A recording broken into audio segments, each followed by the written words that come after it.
nosso passeio, vamos continuar o nosso passeio. Agora a gente vai falar sobre a Índia, né?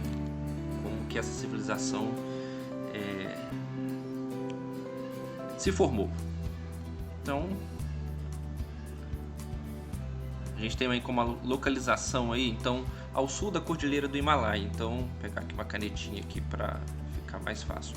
Então, Cordilheira do Himalaia aqui, então, ao sul dela, né? Então, a gente vai ter essa costa aqui, né, toda, né, divisa, né, com a Índia. É banhada pelo Oceano Índico e aqui, ó, o Oceano Índico aqui banha, né, essa estrutura todinha aqui da Índia, né, essa ponta da Índia. E aqui é o famoso Golfo de Bengala, né?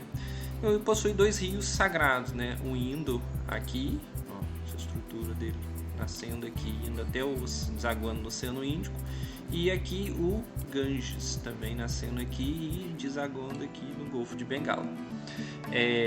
Algumas cidades importantes, né? Nova Delhi, Calcutá, Bombaim. Então são cidades que na história, né, são bem conhecidas, né?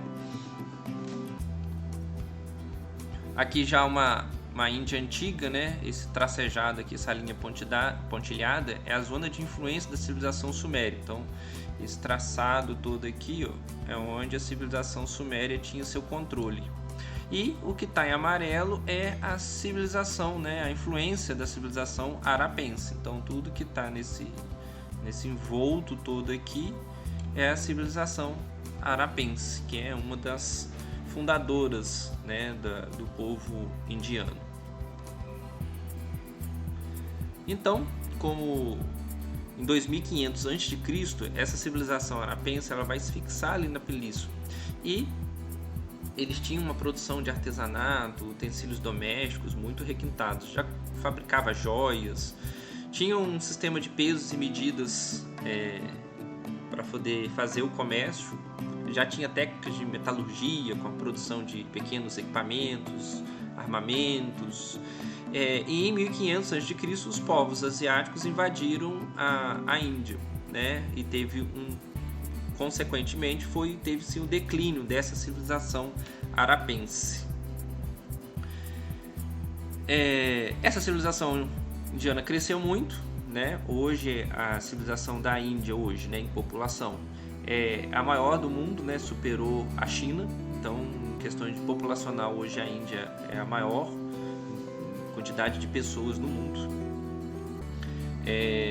Hoje, né, essa civilização arapense estaria, né, onde é hoje a Índia, Paquistão, Bangladesh, Sri Lanka, então aquela parte toda, não somente a Índia.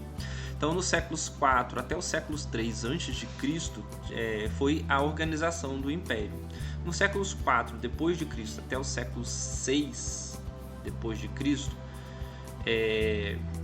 a Índia vai se revelar o maior império asiático. Uma economia baseada na agricultura às margens do rio Ganges e um governo com a família Gupta.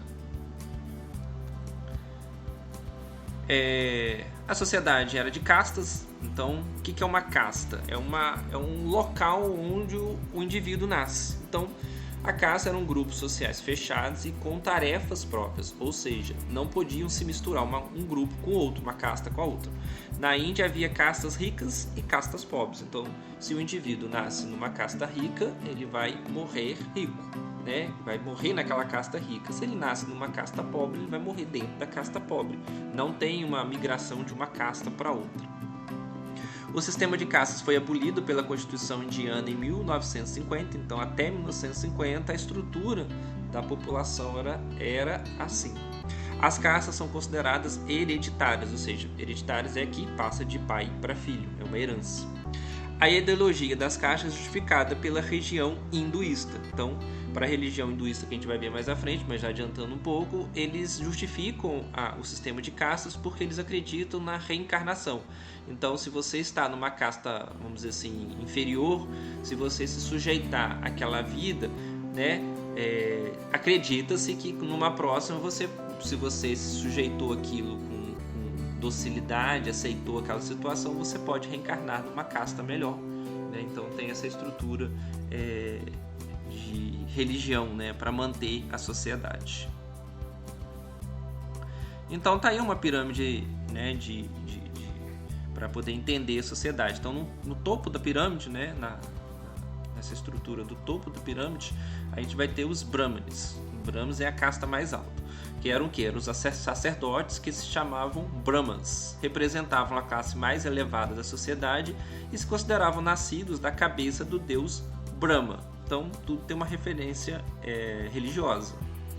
A segunda casta vai ser os kshatriyas, que eram, né, os guerreiros com poder político, né? Segundo a mitologia deles, nasceram dos braços de Brahma. A terceira estrutura, né, a terceira casta, vai ser os vaishyas, que eram comerciantes, camponeses, artesãos que nasceram das pernas de Brahma.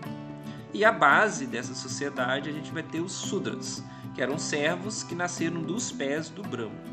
E fora dessa sociedade, né, apartados dela, tem os Dalits, que eram os párias, né, que estavam à margem da sociedade. Eles não estavam nem na estrutura da sociedade, estavam, né, apartados, estavam fora dessa estrutura aqui. Ó. Então está fora, não pertence a essa estrutura aqui. Então eram excluídos de toda a sociedade. Então, como nas religiões, lá vão ter duas religiões muito fortes, né? Você vai ter o hinduísmo. Hoje você, um braço deles, você vai ter hoje o Hare Krishna, né? Então, o hinduísmo, eles acreditam que você pode reencarnar, né? Uma religião reencarnacionista. Então, eles têm uma lei do karma, né? Que você paga nessa vida, né, presente, uma coisa que você fez em outra vida. Então é meio que um processo de você expurgar, né, esse mal que você fez numa outra vida. Então você vai estar sempre nesse processo de burilamento, de purificação. Então tem uma estrutura, né, para você caminhar dentro do hinduísmo. Então os hinduístas são vegetarianos, né? Eles não consomem nada de origem animal, né? Tem a prática do yoga, né? Com uma prática espiritual para buscar essa união com o divino, né? Com a divindade.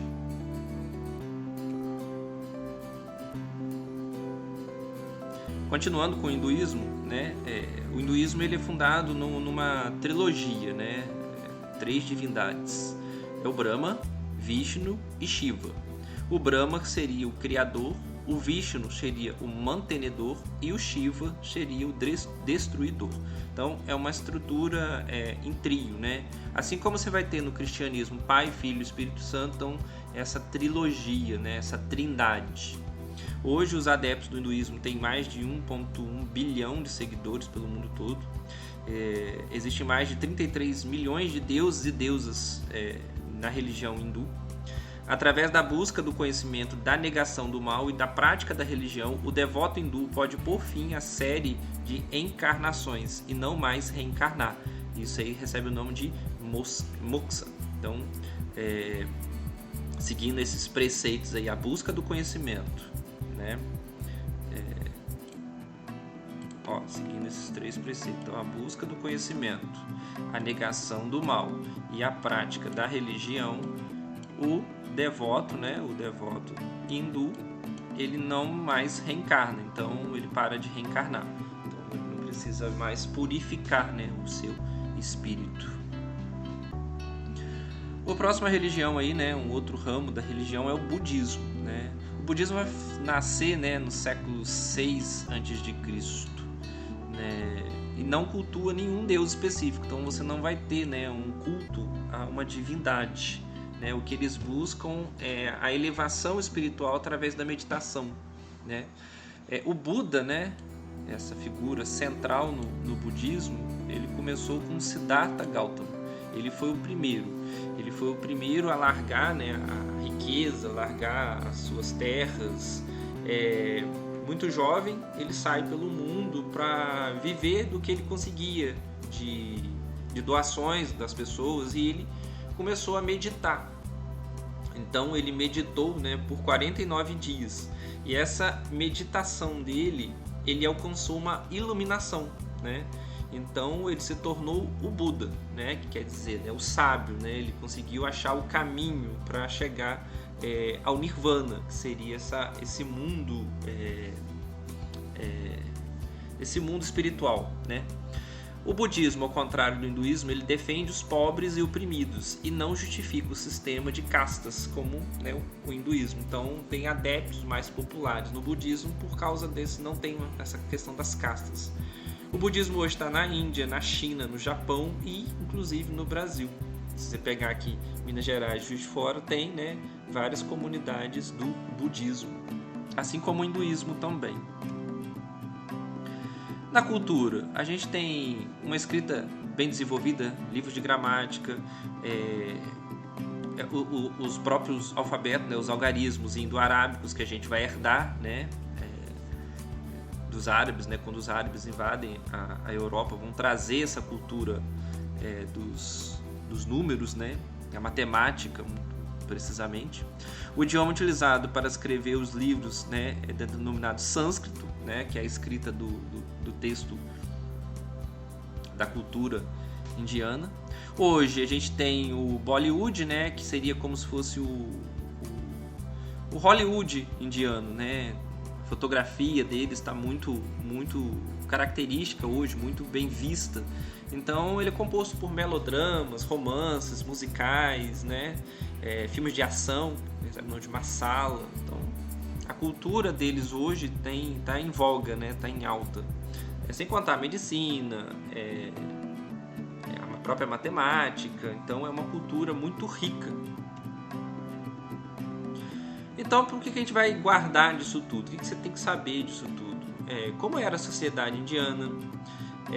Quantas religiões, né, já existiram? Quais são? O que cada uma fala? Quais são as diferenças de uma para outra?